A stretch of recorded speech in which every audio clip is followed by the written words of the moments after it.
What is up, everybody? What is up? It is me, Angel, your typical Browns fan and the Typical Browns Fan podcast. Tonight, we are going to talk about a lot of stuff. So I'm going to try to fit it in for you. Please, before I get into it, please like, subscribe, follow, comment below where you're listening from. Do everything you need to do on the socials to push this live out there. Let people know that we're going to be talking about a couple of things. We're going to talk about what one thing Shador Sanders needs to improve before the end of the season. We're going to talk about, can we fix Jerry Jeudy? Because you know Jerry Jeudy has some issues. And we're going to talk about two bright spots on offense that we can look forward to next year. But before we get into all that, first I want to say this live is brought to you by Lego Heads Barber Saloon. Lego Heads Barber Saloon is located in Berea, Ohio. Go there, give Marlon a shout out. Let him know that we sent you here at the Typical Browns Fan. And while you're there, listen, it's cold outside. And those with beards, you know you need to take care and maintain your beard to the utmost. The way I do that is extra sauce. There you go. Extra sauce. You can go there and get this beard oil. He has beard balm. He has all this stuff, wonderful stuff for your beard that you can get. And while you're there, you can get a nice little beard trim, a haircut right before the holidays so you can look nice and crisp for your family so they can be like, dang, dude, you look good. They can give you compliments and then you can make fun of them because you look better than them. That's what I plan on doing this year. Marlon's going to hook me up. I got to set an appointment with him here in a couple of days and get fresh. Right now, I look a little rough around the edges, and he'll make my edges look nice. Trust me. So go there, let him know that Typical Browns Fan sent you. Also, I'm on vacation, baby. Christmas vacation all week. I'm on vacation today. This week was the longest week ever for me, and it's always the last week, the last couple of days before vacation. That feels like 20 years. How many people feel like that? That right when you're about to hit that vacation, that week of vacation or the last couple of days feel like 2 years. I got lucky today, though. Usually the last day before you go on vacation, you get a lot of drama, a lot of crap going on. Not me. Man, it was easy sailing today. Thankfully, I was able to get home and then clock out for good until the 29th of this month. I'm off for a week. I'm excited. I'm excited to do some content for this page and for the Bearded Browns podcast page. If you don't know, follow them too. It's the Bearded Browns podcast. We go live there every Tuesday. Let me know right now, where are you watching from? Where are you listening from in the comments below? We're going to get into it. But before we get into these three topics, we got to get into Browns news. I don't know if you guys know this, but Kevin announced today the decision to activate Deshaun Watson will happen by next week. What's up? Oh, Marvin listening from Arkansas. Nice. Love it. Thanks for tuning in. Kevin announced the decision to activate Deshaun Watson will happen next week. And by the way, if they don't activate him by next Tuesday, they have to put him on the PUP list. So he kind of has to. But can you imagine with me for a second what Andrew Berry might do or might look like if they activate Deshaun Watson and they have Shador Sanders and Deshaun Watson for the last 2 weeks? I have a picture in my mind, and I found it, and I want to show you what Andrew Berry is going to look like if Deshaun Watson is activated. I know those that are on the podcast, you can't see this, but go to my YouTube page and you'll see it. Boom. See Andrew Berry? He's holding Deshaun Watson. This is a Toy Story where he's holding Buzz Lightyear and Woody. Deshaun Watson, Andrew Berry's going to be like, which one do I want to play?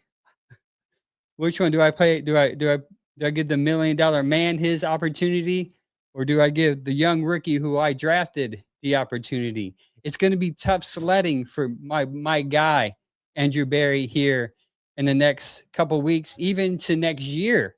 He's going to have to decide, or Kevin or whoever the coach is going to have to decide who's going to start for the Cleveland Browns. Who? And it's going to be exciting to see all off season. Stay tuned to the Land Media Group podcast. We're going to have tons more podcasts following the Browns and the Bearded Browns podcast specifically too. We're gonna talk about all that all summer long. It's going to be great. Bad news, injury report. Right now, Kamara, questionable. Teller, actually, he's kind of upgraded. He's questionable. He was out last week. Conklin, out. Njoku, out. Reed, out. Sampson, out. Ward, out. Watson, out. A lot of outs. there's a there's a lot of outs going on right now. Is that type of season, man, that it's just tough to play if you're hurt. You just have no motivation. You have nothing at all, right? Crazy. So let's get into the head-to-head matchup this week. I don't know if you guys know this, but we're going against the Buffalo Bills, who are fighting for that number one spot. I do believe fighting for the division against those New England Patriots. Josh Allen. We're going up against Josh Allen, who ranks first in the NFL with 424 scrambling yards this season. The Bills are 9-3 against rookie quarterbacks since 2019, allowing an average of just 13 points per game against them. Marvin on YouTube says we need an offensive line. That and other things we're going to get into. So stay tuned. I would like your input on a couple of things if you stay tuned. We do need an offensive line. We do need a couple more things outside of that, but we'll get into that. But the Bills are holding, since 2019, holding rookie quarterbacks to 13 points per game.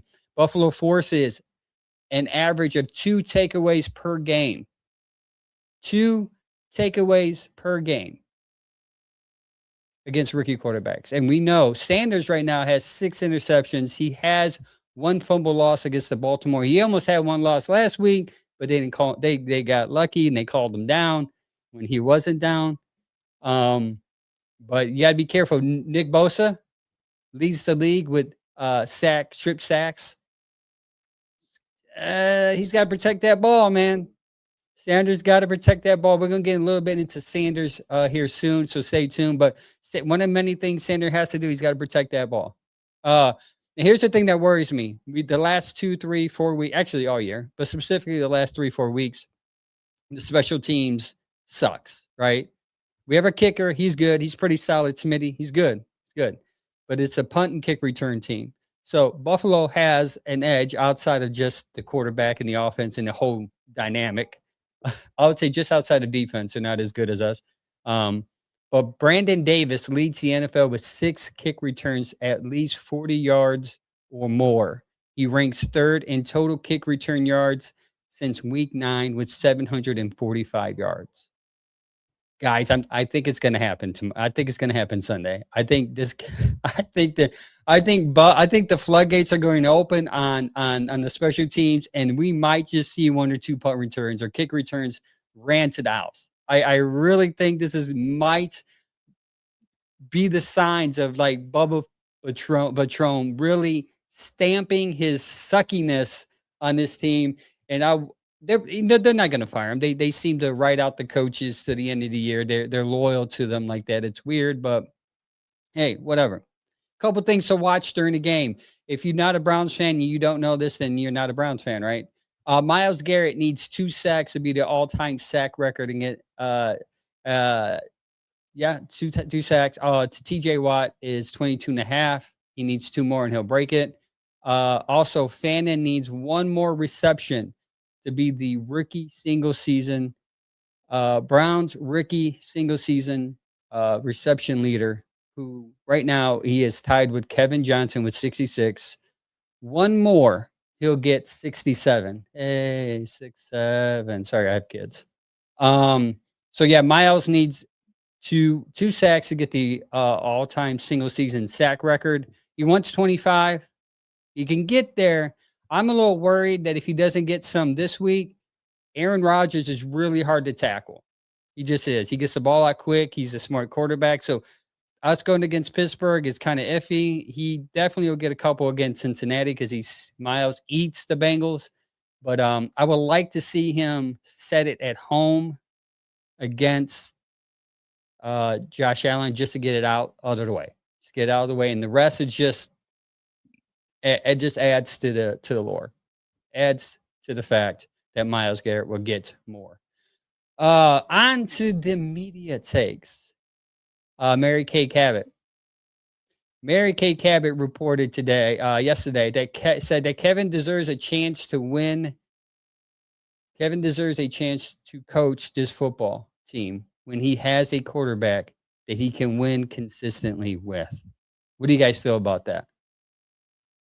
How do you guys feel about Mary Kay Cabot saying these exact words that I've been kind of saying the last couple weeks about Mr. Kevin? He said Kevin deserves a chance to coach this football team when he has a quarterback that he can win with consistently. And that's what I've been saying, folks. A lot of people want to say get rid of Kevin. A lot of people say he's done. But my issue is this: Kevin hasn't had a quarterback consistent enough to win with. Outside of Baker and Deshaun, who are first first round, first pick quarterbacks, right? First round quarterbacks. He's had nothing but backups. I mean, why are we criticizing this guy really hard because he's working with backups and now rookies this year? We put so much anticipation on Joe Flacco's return. We thought he was going to throw 200, 300 yards a game. Didn't do that. He had a couple of good games in Cincinnati, but he ended up going 1-4 there. So he probably would have done the same thing here if it continues. Right?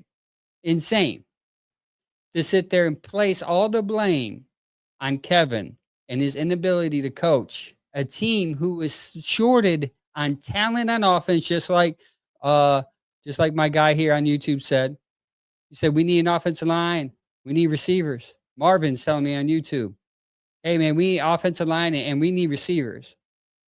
You can't coach this talent. I don't care what coach is on here. I told you guys last week, only 2 or 3 coaches can maybe coach this team to be winnable with this talent on offense.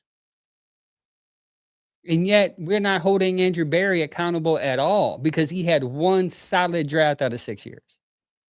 Yet we're placing all the blame on Kevin because he can't win with a rookie quarterback who we're going to get into has some questionable numbers as a rookie. Go figure. Yes, a lot of people put the Dylan Gabriel pick on him. Man, you ain't got an argument there. That was a weird one. We're getting to his numbers too. We're going to get into the rookie the rookie quarterbacks that have started so far at least 3 games. We're going to get into those numbers, some deep numbers I want to get into you today. If you follow me on socials, Typical Browns Fan, you know I'm into next-gen stats, PFF scores. I'm into the deeper stuff, not just the fluff that you see on the stat lines, but I want to go a little deeper because I think the deepness tells the true story of the individual play. That's why I think Kevin should come back 1 more year. I agree with Mary Kay Cabot. Give him time with Shador to develop an offseason plan for him. There's one thing specifically I would like for them to work on with Shador. We're going to get into that in a second. Let Kevin and his team work with them, then see how they do next year. And if he doesn't work out, guess what? Then maybe you can let him go. But there's really nobody out there as far as coaching, the coaching carousel that I'm thinking of other than Kubiak in Seattle. That's the only one I'm thinking of. A lot of people are trying to do retreads like who's that San Francisco he used to be the defense coordinator, Saleh. All these like retreads, like I don't know if I want a smart offensive guy. That's what I want. I don't want a defensive guy. I think our defense is good. I want someone to come in here and work on Shador Sanders because I love Shador. I think he could be great on this team, just like my dude Marvin in the chat's been saying. Put talent around him, give him an offensive line, and fix a couple of things and see what happens. Speaking of coaches that people want, there's a report by Joanna Anderson that dropped yesterday. It's kind of comical to me that Bill Belichick is filling fillers out there to see where he can land.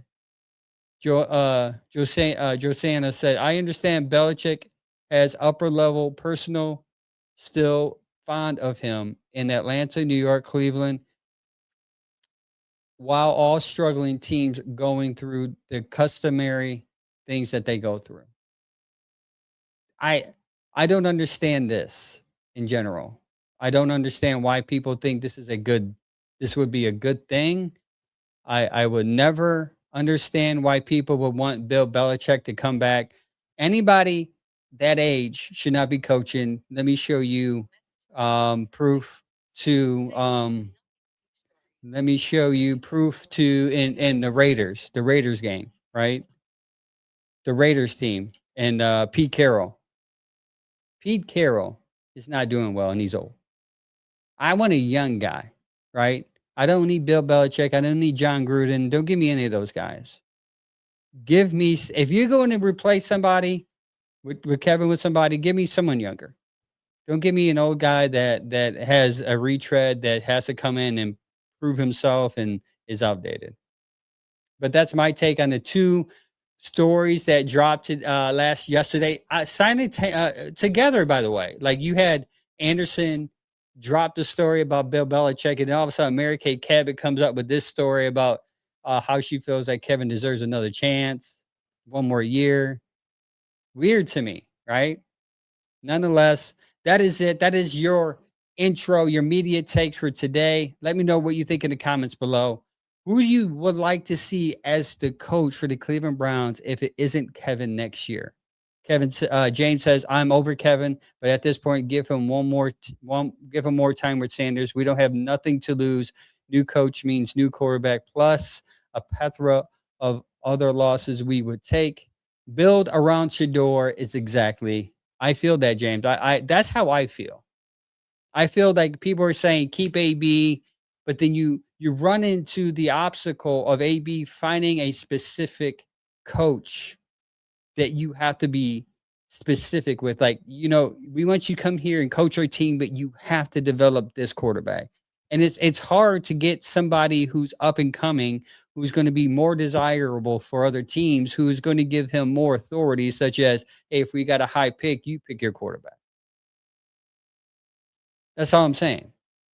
Now, AB might have somebody in mind. They might have a little backdoor deal where they're working it out and saying, "Hey, I'm cool with Shador. I see some talent in here. There's some things we can work on. I'm good." Maybe he's doing his own work, but I think it would be hard.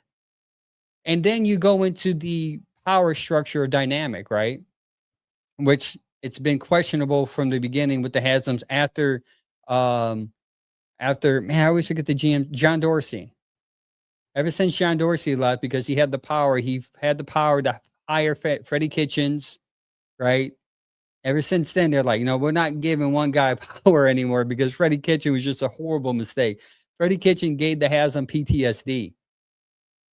Horrible. If you're not too in tune with what was going on with Freddie Kitchens, I guess he had a lot of issues in the closet that he was dealing with, and it came out, and that's why he was let go right after the season. Marv says, "Don't need four quarterbacks on the team anymore."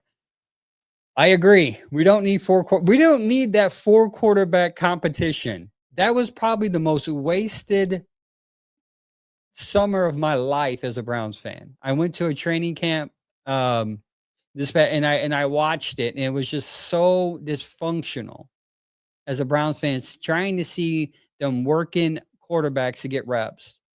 I think they come back with Shador. I think they come back with, for sure, Deshaun, Sanders, and Dylan. Those are going to be your three.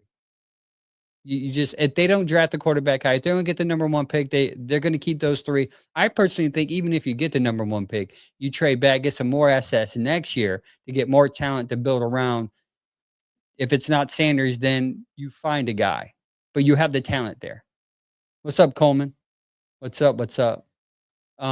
Thanks for YouTube for, the comments, man. YouTube's blowing up. Appreciate you guys. So let's get into this. Let's get into the reason why. The reason why I feel that there's some things that Shador Sanders is currently doing. James said trade Dylan to. I don't know if anybody's going to want. I don't know if you can be able to trade Dylan Gabriel because he was just that bad. Just that bad. And by the way, Bill Belichick record without Tom Brady as a starting quarterback, he's 47-57. With the Patriots, he was 83-101 without. Oh, he was 47-57 with the Patriots without Tom Brady, but overall in his career, he was 83-101. 83 wins and 101 losses without Tom Brady. And so you can't convince me that he's going to be here. And what he's doing in North Carolina with his girlfriend is just another layer of, can you imagine him, his girlfriend, and the Shador Watson media circus that would be happening here next year? I'm good. I'll pass on that. But you need to bring in the coach. We're gonna get into the topics right now, the 3 topics. First one is what is one thing Shador Sanders needs to fix this offseason? And I'm gonna tell you right now. Right now, we're gonna get into it. If the Browns are gonna go into 2022 with a plan, 2026 with a plan for a new coach, the coach specifically needs to work on Shador Sanders' ability to get rid of the ball a lot quicker. A lot quicker. We're 4 games into this Shador Sanders era, and he's having the same issues every week, and that's getting rid of the ball. And if you watch me on the Bearder Browns podcast every Tuesday at 7:30, and you watch the last 4 weeks, I've been pounding the pavement for this because I think a quicker release will improve him tremendously. I also think a quicker release helps work in Kevin's system better. In 4 games. So why is getting the ball out important? A lot of people have always asked, a lot of people have been asking, like, why are you harping on this topic? Why are you dying on this hill? And you're like, is it really worth it to you to continue to bring up the topic of him getting the ball out quick? Yes. And let me show you why. Right here is a chart of the quarterbacks that were drafted this year that have more than 4 stars. You have Shador Sanders, Dylan Gabriel, Cam Ward, Jackson Dart, and Tyler Show. And as you can see, sorry, that Cam Ward and Jackson Dart is not a 9. Dang it. It is a 2. So Shador Sanders, 3.33 seconds time to throw. That's how long he has in the pocket he takes to throw the ball. Dylan Gabriel, 2.73. And if you know me, if you've been on this podcast, if you listened to me before, in the comments below, what is the average quarterback time to get rid of the ball? If you don't know, I'll tell you in a second. If you do know, put it in the comments and I'll shout you out. Cam Ward, 2.94 seconds. Jackson Dart, 2.88 seconds. And Tyler Show, 2.79 seconds. All the rookie quarterbacks, other than Shador Sanders, are getting the ball out under 3 seconds. And since no one has answered, that means no one knows the answer. The average time in the NFL to get the ball out and to be a average to successful, average to somewhat good to average quarterback is 2.75. If you can get the ball out within 2.5 to 2.7, you're an elite quarterback, according to Next Gen Stats. Now, let's go down this train here of stats that I put together for you. I compiled this yesterday in my van, waiting for a call to work on some batteries. I said, let me dig a little deeper, because this is, if you follow me, this is the stuff I'm into. If you don't like numbers and math, then you shouldn't be following this. Hey, Coleman, a running game will help too. I 100% agree. Listen, outside, I'm not saying. Let me back that up. I'm not saying Shador Sanders, and I get a lot of heat for this. I'm not saying Shador Sanders is the only issue on offense. That's not what I'm saying. I'm not saying that. I'm not saying because Shador Sanders sucks, the issue is him. No, there's a lot of contributing parts to why this offense sucks. This is one of them. And Ian, I'm going to get to your comments about the offensive lineman and why that matters. Shador Sanders, 3.3 seconds time to throw. His rating, 68.1. His completion rating, 68.1. Uh, these other stats I put in there because I just was interested in it, but we're not going to get into it. Offensive ranking, offensive line ranking. Right now, the Browns actually they went down. They're at 32. They're ranked 32. Dylan Gabriel, 2.73 quarterback rating, 80.86 completion percentage. Actually, Shador Sanders' completion percentage is 55, not 68. So you got completion percentage of 64 for Dylan. Same with the offensive line. They were ranked 30 to, I think the highest they've ever had was 28 at one point, but they're bad. Offensive line's bad. We can agree with that. Cam Ward, 2.94 seconds. His rating, quarterback rating is 76.5, which is good. By the way, the quarterback rating 68 is below average for Shador. Completion percentage is 63. And he has the 24th best, 24th ranked offensive line. Jackson Dart, he's probably the better of the quarterbacks, by the way. Jackson Dart is. Okay. Cam Ward, Jackson Dart gets the ball in 2.88 seconds. His rating is high. He's really impressive over there. And I was talking to Mike this couple hours ago about Jackson Dart, and I said he's doing this with Neighbors down, and next year they'll probably draft him another receiver. So New York's gonna be pretty dangerous in a couple of years. Jackson Dart seems to be the prize pick right now. That was a good pick by the Giants. But he look, he's having this success. Why? Because his offensive line is ranked number 9 on PFF. Now, this is where I want to get into the nitty gritty when it comes to people saying the offensive line sucks. Tyler Show, same talent across the board. Same talent across the board with the Browns. It's matching. It's identical as far as where the team is, receivers, offensive line, as you can see, is ranked 25th. They're not far off. But Tyler Show, he's getting the ball out in 2.79 seconds. His quarterback rating is an 85. His quarterback rating has an 85, completion percentage of a 67. So Tyler Show is outplaying Shador Sanders. The reason why is because the quicker release. Now, a lot of people are going to say, well, Angel, the offensive line stinks. That's why he's holding on to the ball. My counter to that, Coleman, is this. Tyler wasn't taking starting reps. No, he was not taking. So here we go. We're going to talk about the starting reps. Outside of Dylan Gabriel, no rookie was taking starting reps. What the Browns did was unusual for anything in the NFL typically. They gave Dylan starting reps all year. That's why when Dylan came out and he was pissing the bed, I was ringing the alarm after game 2 or 3 because I said, this guy is not it. He's done. There's no way this guy is an NFL quarterback. None of these guys on this list outside of Dylan Gabriel and Cam Ward, obviously, were getting number 1 reps until they started. And that's the common thing in NFL. You can ask any NFLer that's a quarterback. They said backups don't get number 1 reps. They don't.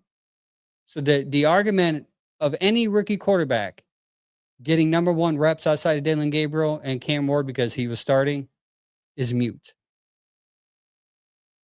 Tyler Show came in, getting the ball out quicker with the same type of offense, and he looks a lot better, not because I think he's better than Shador, but because I think he's processing a lot quicker, so he's getting the ball out. So let me go back to the offensive line point. A lot of you guys are saying, well, Angel, the offensive line sucks. We agree. But also, the time to throw is not always on the offensive line. The faster you get the ball at your hands, the lower the pressure rate will go. So there is a misconception amongst people who look at the pressure rate in which he is receiving pressure or blitz rate and assume, well, he's getting pressure. That means the offensive line sucks. But what we have to take account is that the quarterback can also be pressured when he holds the ball during a big play. Also, when he's holding the ball because he's not anticipating the throw. He said it himself. I don't trust my receivers yet. So because he's holding on to the ball because he doesn't trust his receivers yet, that counts as time in the pocket in which he's holding the ball. He's failing to identify the hot read or the blitz. He said it himself this week. I'm not looking for the check down. He said it a couple of times, actually. He said, I talked to Jameis Winston. He said, hey, numbers are great, but wins are better.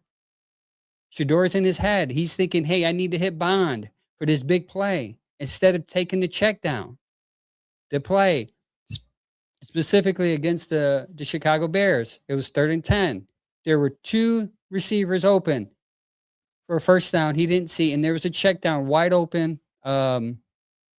Q was open for a first for just a normal check down. He probably would have got 5-6 yards, but instead of doing that, he ran 10 yards back and lost 10 yards. And it caused the advantage to be against for the Bears for as far as the yards being flipped. So you're at the 30 or you're at the 20, now you're at the 10, and now the punter's kicking at the goal line as opposed to punting at the 10, getting the ball down further. He is not getting the ball out quicker, not just because the offensive line stinks. The offensive line had a really good game against the Chicago Bears. Look at the scores. Look at the rating.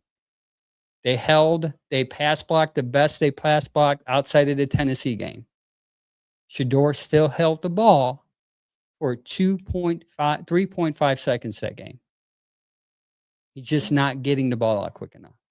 So what I'm saying is that if you're going to give me a coach, give me a coach that can identify ways to fix this with Shador.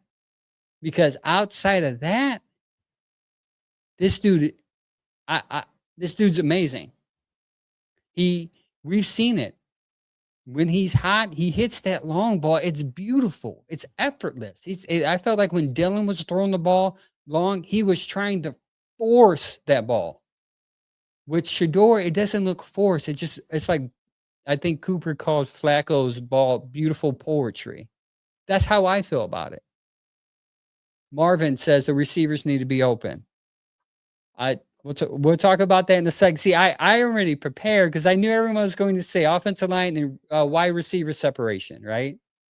Right. So we'll talk about that.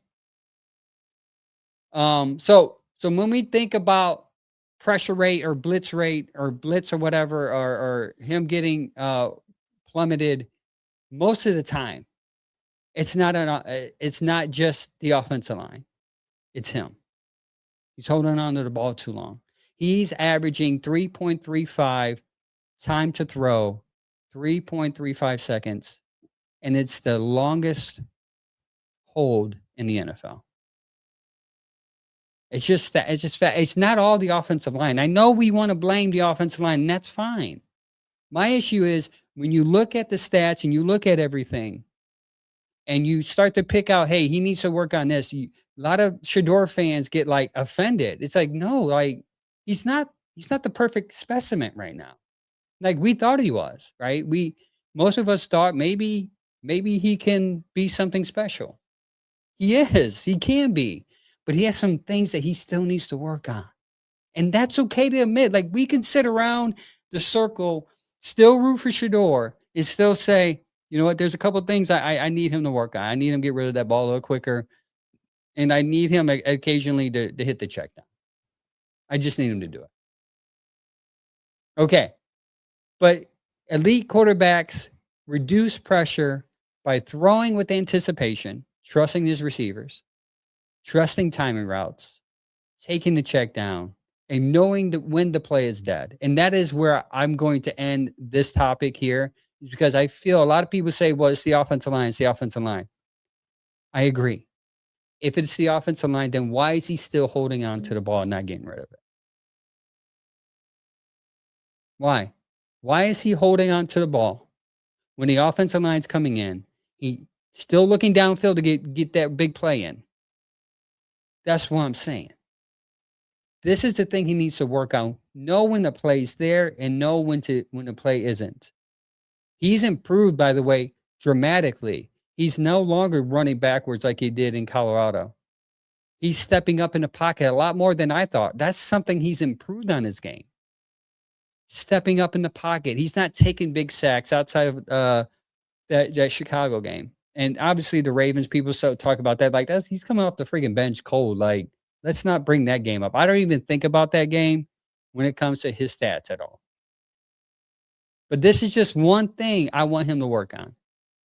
I'm not trying to hate. I'm not trying to sit there and be like, Shador's a bum because of this. I'm saying I'm a fan, and I think he should work on this to get better next year, because I think if they do things right by him and they build through the draft offensively, he's just going to get better.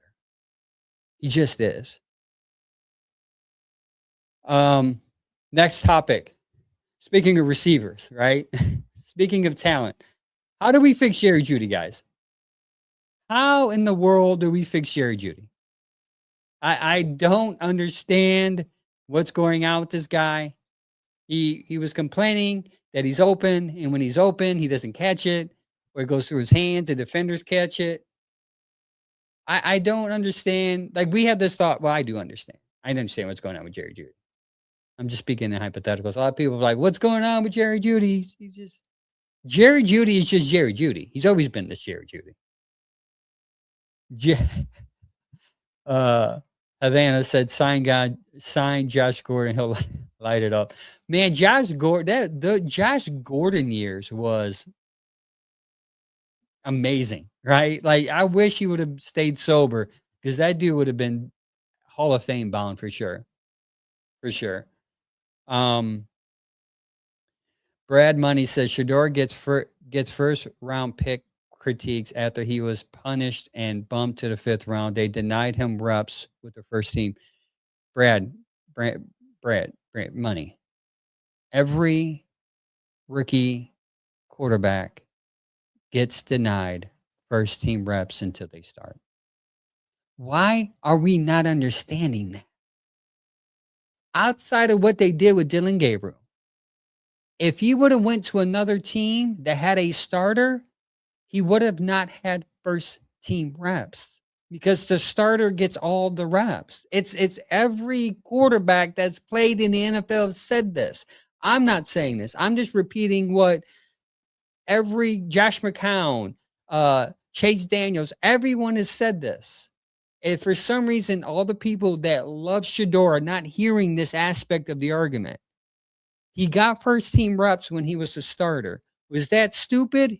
Yes, I agree. It's a stupid way that the NFL teams do it, 100%. And also, we can see why he got first team reps last, because there are things he still needs to work on. Now, where the Browns made a mistake was overvaluing Dylan Gabriel, obviously. Huge mistake. Huge mistake. I did say Dylan was a supercomputer because that's what they told me.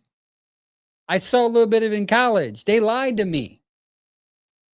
But as soon 2 games into it, I said, this computer is not computing, Dylan Coleman. That's what I said.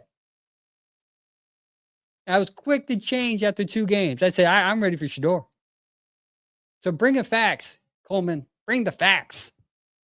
Shout you out. I appreciate you, Coleman. Thanks for commenting on YouTube. Appreciate you, sir. Either way, back to what the topic at hand, Jerry Jeudy.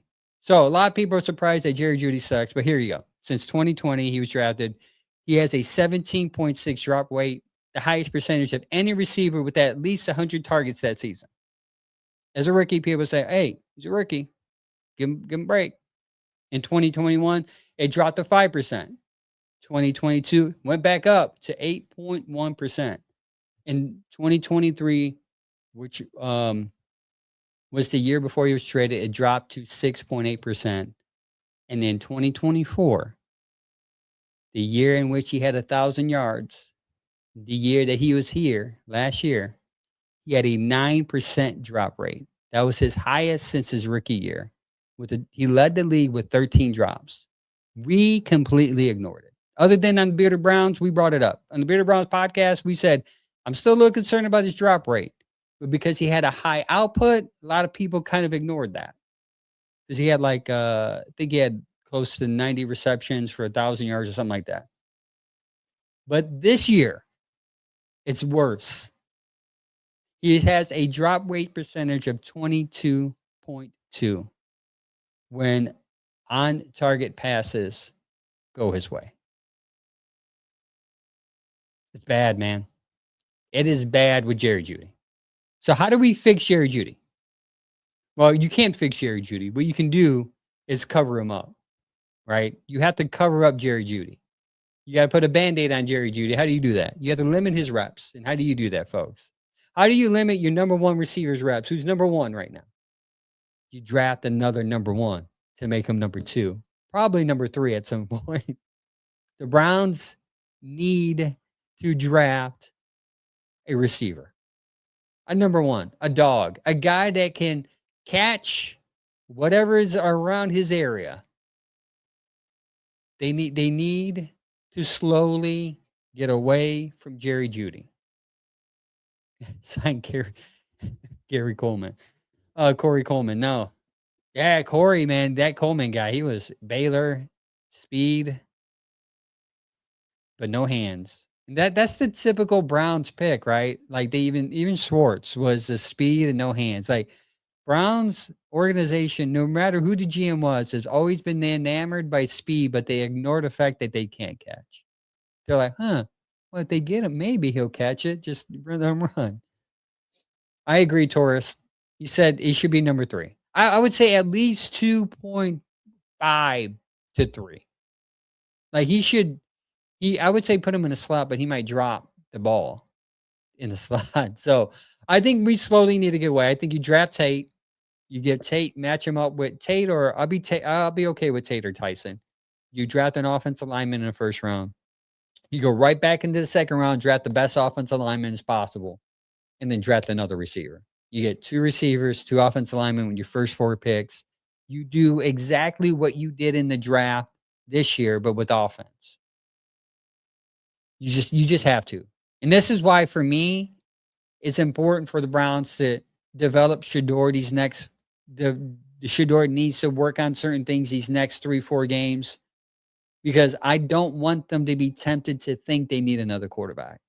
So my criticism of Shador Sanders comes out of love, because I love Shador. I love his faith. I love how he represents himself. I love the fact that his dad believes in him. I love the fact that he has a team that believes in him. And I love the fact that he believes in himself. That's something we have not had around here in Cleveland as a leader or as a quarterback in a long time. He is a perfect example in which all these kids should look up to. And I want him to be around for a very, very long time.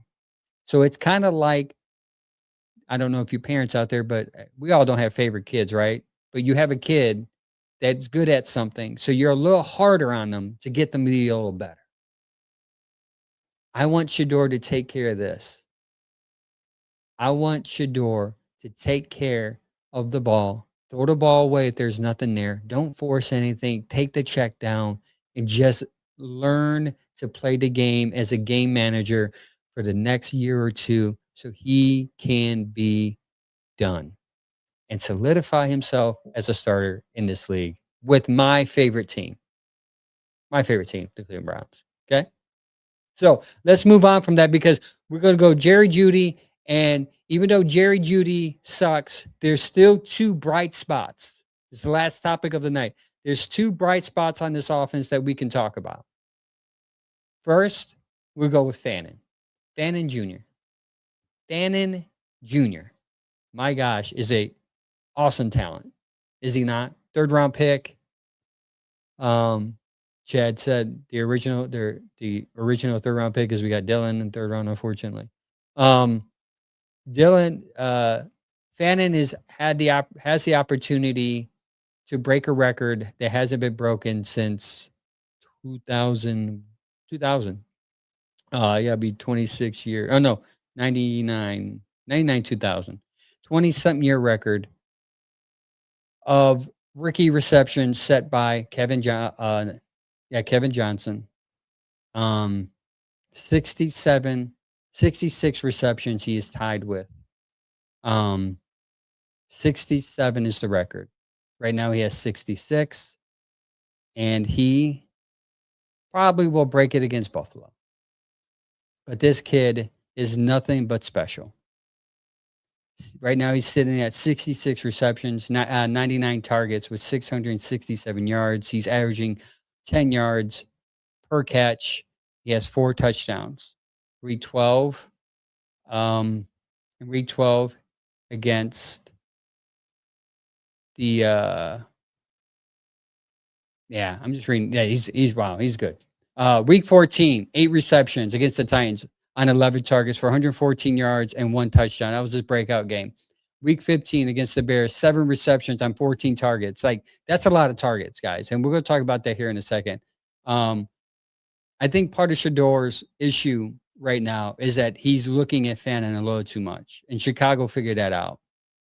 Chicago figured out if you spy on Fannin, you'll get a couple interceptions, right?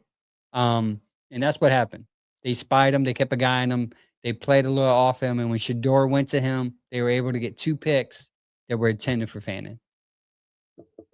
14 times. Sanders target Fannin 14 times compared to just 17 total targets spread across the other 6 receivers against Chicago.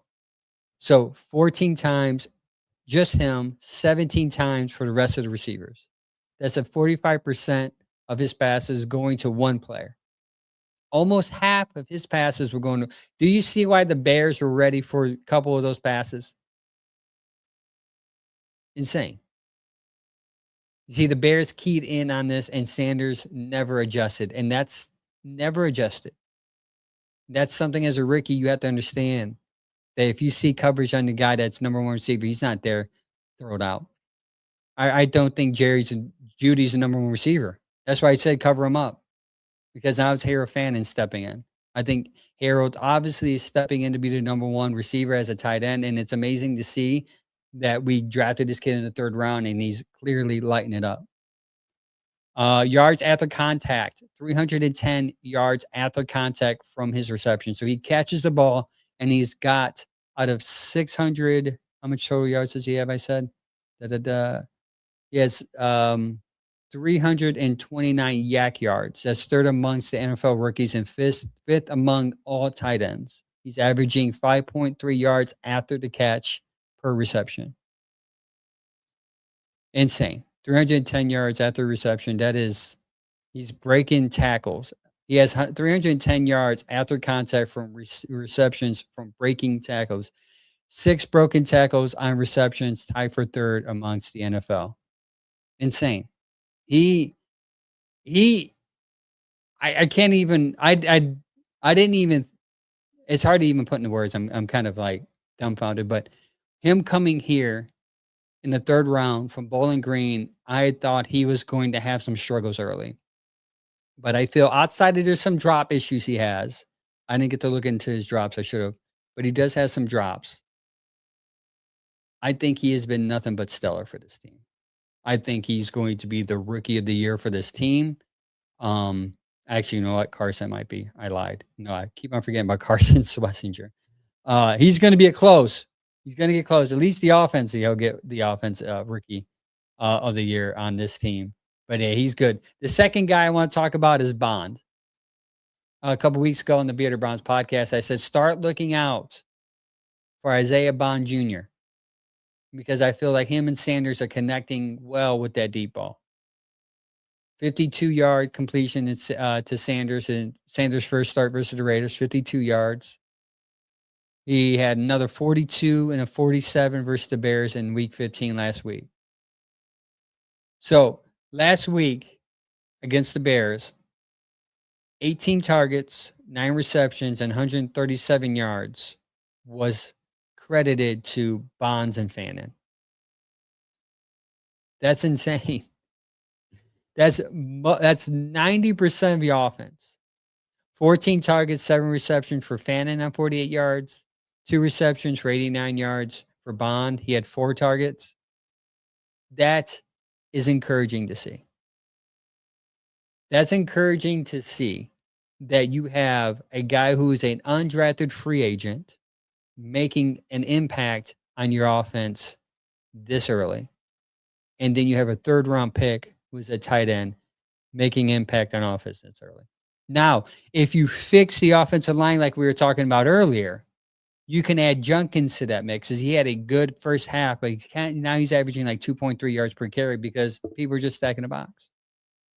They say we're going to have to stop the run because these receivers either can't catch or get separation. Speaking of separation, we talked about that. Got one more thing for you. So you got Harold, the receivers that could account for separation stats on PFF.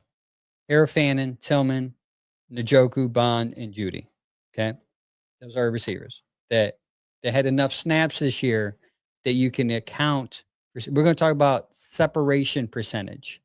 A lot of people are saying the Browns receivers aren't getting any separation. You said that in the comments. I said, I'm going to get back to that. Me being a preparer that I am, I knew this was going to come up. So let me talk to you about it. Did you know that Harold Fannin is ranked number 9 right now as far as separation percentage? You're not surprised by that, right? We shouldn't be surprised by that because he gets so many passes and he catches them all. But he has 408 snaps. The separation opportunity, meaning the opportunities he had to get separation, is at 127. And snaps with separation is at 60. So that is a separation percentage of 58.25%. So 58% of the time he's getting separation. As a rookie, he's the best person on your team getting separation. So that just adds to the lore of Harold Fanning, right? Do you want to know who's top? We have 2 in the top 10. And this surprised me. Trust me, it surprised me. Number 10 on the list is Tillman. Cedric Tillman has a 57% separation rate. Problem is, he's only had 252 snaps. He's not on the field. Mike brought this up last Saturday on the Browns Morning Brew that you can watch this Saturday at 10 a.m. He said that Tillman's had a great year. Just this concussion and these injuries has derailed it again. His separation has been stellar. When he was on the field, he was looking as he was trending to be maybe wide receiver 1 going into next year. But Tillman on 257 snaps and 98 separation opportunities, he has 56 snaps with separation, which gives him a 57% snap percentage, separation percentage. David Njoku, 289 snaps is at number 18. So we have 3 in the top 20 with separation. Problem is, 2 of those guys are not on work, not even on teams are. So we were getting receivers with separation. Problem is when Dylan was playing, not when Shador was playing. But David on 289 snaps, which let's talk about 289 snaps for David. His contract year, do you sign him? Are you going to sign him back? He's been hurt every year outside of the Joe Flacco year, I believe, which was his best year as a Brown. But 289 snaps, 60 separation opportunities was 60, and he got 32 snaps with separation. So he has a 53% separation. Bond right now, 294 snaps. 100 of those snaps, he had separation opportunity, and where he actually got separation was 42 of those. So he's at a 42%. He's got to get better at that. He's a speedster, man. Maybe they're doubling him. Maybe they're doing something to him. Maybe he needs to adjust at the line where they're bumping him. But he's a speedster. He's the deep guy he needs He needs to get better separation. And number one, last guy on the team that doesn't get separation is your number one receiver. He's labeled as wide receiver one, Jerry Jeudy. He's got the most snaps at 507. Separation opportunities, he has the most, 194. But he's got 77. Actually separated from coverage 77 times. So his percentage is at 39%. So less than 40% he is separating from his cornerback and getting space where he can be open. That is our problem. Right there. When you have your talent that stinks as much as you do, stinks as much as they do, when your GM has not drafted a receiver in 6 years, which is why I say you cannot put all this on Kevin. You just can't. That is why I say get an offensive draft where you draft offensive people, offensive linemen, give me some receivers, and let me see how Shador and Kevin look next year. Give me one more year with them. That's what I hope they do. But if not, guess what? I'm going to be here still talking about the team that I love because I'm not married to the individual. I'm married to the team. That's why I do what I do and create content for this team. So whoever's here, whoever's going to wear the jersey, I'm still going to support. Sanders is my quarterback. I support him. Kevin is my coach. I'm going to support him. Though they make me angry sometimes and frustrated. It's annoying. I know. But thank you guys for tuning in to the podcast tonight. Typical Browns fans podcast. I go live every Friday. Give me a like, follow, subscription below. Don't forget, we have other shows underneath the Land Media Group. Tuesdays, 7:30. We're out live, all platforms for the Bearded Browns podcast. Browns Morning Brew Saturday, 10 a.m. And we have Here We Go Crunch. If you're into soccer and local, like indoor soccer, we do a Here We Go Crunch podcast where Ethan and his friend talk about the Crunch, whose season is starting. And I think next couple weeks here, they have a season home opener, which we'll be a part of as a media group. So tune into all of those. Give us a follow, a like, and subscription on all that platform. Also, lastly, this Tuesday, we have a special holiday show where we'll be going live at the Original Steak and Hoagies at West Park, Ohio.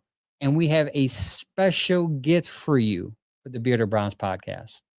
The Bearded Browns podcast has a special gift. So tune in, 7:30 this Tuesday. Me and Mike and Chad will be going live.